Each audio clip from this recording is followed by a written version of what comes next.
നമസ്കാരം. നുണേശിന്റെ നുണകൾ പേജിന്റെ 3-ാം എഡിഷൻ പുറത്തിറങ്ങി. തനിക്കെതിരായ പൊള്ളുന്ന നുണ പൊളിച്ച് കെ സുധാകരനാണ് പുതിയ പേജിന്റെ ഔപചാരിക ഉദ്ഘാടനം നിർവഹിച്ചത്.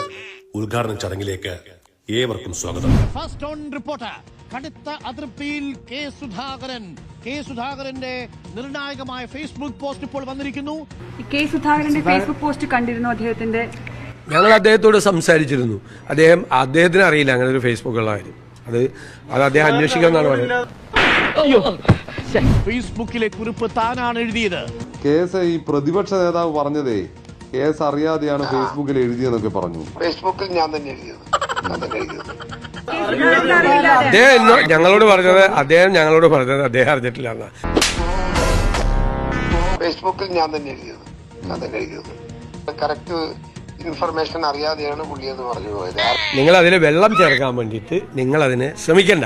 പുള്ളിയുടെ ഫേസ്ബുക്ക് പോസ്റ്റ് ഞാൻ അതാണെങ്കിൽ തന്നെ അതിൽ കണ്ണൂര് മത്സരിക്കൊന്നുമല്ലല്ലോ. അബദ്ധം പറ്റിയതല്ല, അബദ്ധം പറ്റിയതാണ് എന്ന് പറഞ്ഞാലും അടിയോ എന്ത് അടിമാലി ഫാമിലി. ഞാൻ കണ്ണൂര് മത്സരിക്കാൻ നേരത്തെ ഞാൻ പറഞ്ഞില്ലേ, ഞാൻ കണ്ണൂര് മത്സരിക്കും എത്ര തവണ പറഞ്ഞു. അദ്ദേഹം അല്ലല്ല, ഇവിടെ ആ ജില്ലയിലെ ഒട്ടാകെയുള്ള ഒരു കാര്യമാണ് അദ്ദേഹം പറഞ്ഞിരിക്കുന്നത്, അല്ലാതെ വേറൊന്നുമല്ല. മത്സരിക്കും, ഉറപ്പ്.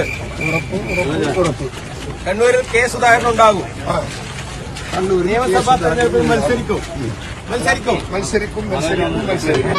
പറഞ്ഞത് നല്ല പോസിറ്റീവ് എന്നാണ്. അത് അദ്ദേഹം എന്നോട് പറഞ്ഞ കാര്യമാണ്. അതാ എനിക്കറിയില്ല. ഇന്നലെ പറഞ്ഞ അതല്ല. നിങ്ങളെ വിളിച്ചിരുന്നോ? ഇല്ല ഞാൻ വിളിച്ചിട്ടൊന്നുമില്ല. പ്രതിപക്ഷ നേതാവ് പറഞ്ഞത് പൊളിയുന്നു. കെ സുധാകരൻ അങ്ങനെ ഫേസ്ബുക്കിലെ പോസ്റ്റുമായി ബന്ധപ്പെട്ട് വി ഡി സതീശനുമായി സംസാരിച്ചിട്ടില്ല.